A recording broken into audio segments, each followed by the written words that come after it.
בימים הראשונים של המדינה, נגיד, נעשו מעשי עוולות נגד הערבים שישבו, כלומר הופעל סוג של כוח להעיף אנשים מהבתים שלהם. מצד שני אתה אומר את הדבר הזה, השאלה איך התנהלות שבין אדם לחברו שהיא לא הולכת בקו ישר, עם מה שראוי מסתדר עם הדבר הזה. כלומר, למה היה צריך את ההתנהלות הפיזית הכוחנית, אם זה משהו שבאמת מגיע לנו?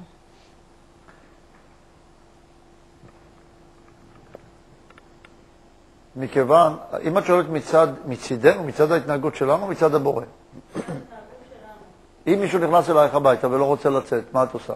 באת אחרי 8 שעות עבודה, מהעבודה, 10 שעות עבודה, גם נסעת לטיול, חזרת אחרי 2-3 הביתה, ואת רואה מישהו התנחל לך בבית.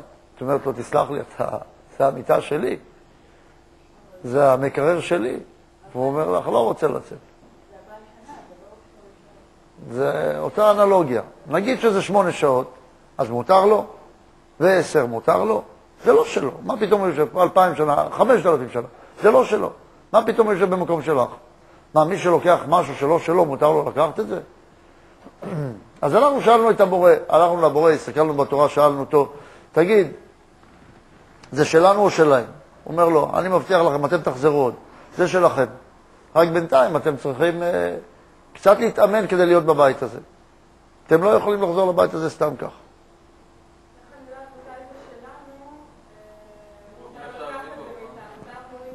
על המקום שלנו כאן, אולי בעצם אנחנו לא אמורים להילחם, כי זה לא הזמן שלנו להיות עכשיו בארץ ישראל. אנחנו לא יכולים לדעת בוודאות, אנחנו רק יכולים לדעת לפי שננסה ונראה אם נצליח.